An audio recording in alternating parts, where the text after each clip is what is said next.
How do you make yourself more attractive to people or more relevant, whether it's on the job or in your personal circle? How do you attract opportunities, get sponsors, stand out, be memorable? You focus on your gift. And in this video, I want to share with you 3 ways to remember your gift. I'm Juliet Hall. I'm an advisor, a speaker, and author of this book, Own Your Opportunities.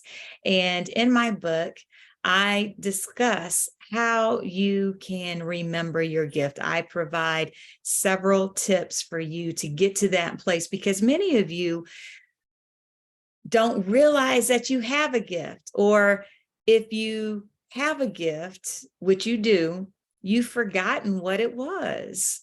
Or some of you even know what your gifts are, and you are sitting on your gifts and talents, and you are doing absolutely nothing with them. And you know this to be true because you are existing through life, a robot, perhaps, just going through the motions, showing up at work and just feeling drained or not feeling energized, or you feel like you are fitting in instead of standing out. And the key to really standing out from other people and to get more recognition is to operate in your gift. So I want to talk about just how you can remember that gift. And when I say gift, I want to be clear. I'm not talking about a skill, because skills can be taught. A gift is what you were born with. There is something that you can do that nobody else can do, at least not quite like you. There is something that makes you feel like a genius. There is something that you do that gives you so much energy, and it feels like a natural extension of who you are. What you love to do and what you do well at that crossroads, that is your genius. That is your gift. And if we are like trees, our gift is our fruit. Let me say that again. If we are like trees, then the gift that we have inside of us, it's our fruit. Gifts have to be developed. They have to be refined. They have to grow. They have to ripen and mature before you can even share that with the world. All right. Which also means that our gifts were never meant for us. Our gifts were meant to edify others. Our gifts were meant to be shared with others, to make them better, to serve them. So I want to talk about 3 ways to remember your gift. And this is for people out there. And I know that there are many of you out there who are seeking a life of purpose and meaning and significance. And at the core of all of that, the key to all of that is tapping into your God-given natural gifts. All right, so 3 ways to remember your gift. And again, I want to draw from my book. And you can order it on Amazon or Barnes and Noble or wherever you buy books online if you would like to read more. But I identify several ways to remember your gift, but I want to tap into 3. And the first way to remember your gift is to go back to the days of your youth. Go back to the time when you were a child, when you were free and you could be whatever it is you wanted to be. I know for me, when I left corporate America, I knew I had to write. I knew that I was always a writer, that I was always a storyteller, because I had that theme all throughout my life, starting at 8 years old. I remember just at 8, I was on the living room floor and somehow my hand just instinctively reached for some paper and a pencil, or it might have even been a crayon. I don't even know. But I just started writing. And I remember all throughout my childhood that I was recognized for my writing. And as I grew older, I got involved with playwriting, and I even dabbled at screenwriting for a little while I was still working in corporate America. And so I had so much fulfillment in writing, and I don't know if I knew then that that was my gift, but as I got older and as I recalled the ways that I impacted people, it was through my words. I have a way with words, whether it's written or even the spoken word, because I do love a stage and I love to speak. But go back to the days of your youth. That's just my personal example. But what about you? As children, we lived out our imaginations. What do you remember doing for fun as a child? Who did you want to be when you grew up? And what seemed to click for you? See, it's so important to remember what it was you enjoyed doing as a child before your family, before your teachers, before the world told you to be realistic. Go get a job.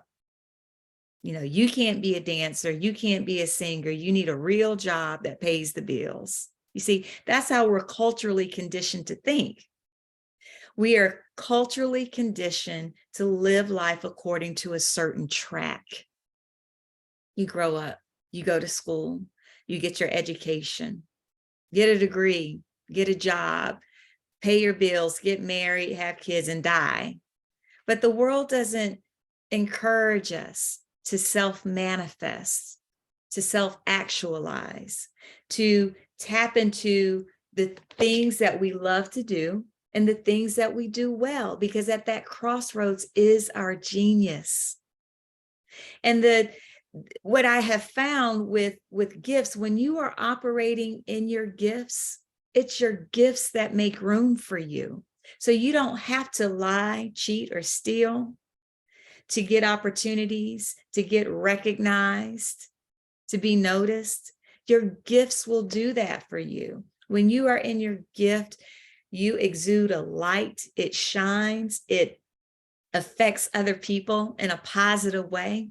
That's how you know you have a gift, when you not only feel so strong and energized and confident, but also you are impacting other people in a positive way that helps them to be better. That's the fruit that we give. That's how we serve others, through our gifts. All right, so go back to the days of your youth. That's the first key to remembering your gift.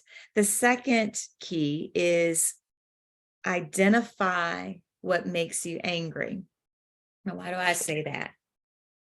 Because our gifts are not only, again, they're not necessarily meant for us, they're really meant for others. And when you identify something that really stirs you on the inside, that's a clue to discovering what your gift is, because your gifts are also meant to solve a problem. And that's just another way to recognize what your gifts are. Think about what really fires you up, where you are engaged and you really want to see something through to the very end. That is a key to discovering what your gift may be, what you're passionate about. So that's the second key, is identify what makes you angry. And in my book, I write, your gift is not only meant to serve others, as I said before, but it's also meant to solve a problem. What you often complain about could indicate your gift. All right, so that's the second way to remember your gift. And then the third key that I want to share with you is to serve. If you are unsure about what your gift is, then find opportunities where you can be of service to others, whether it's through your community, whether it's through your church, taking on additional responsibilities on the job, whatever that is.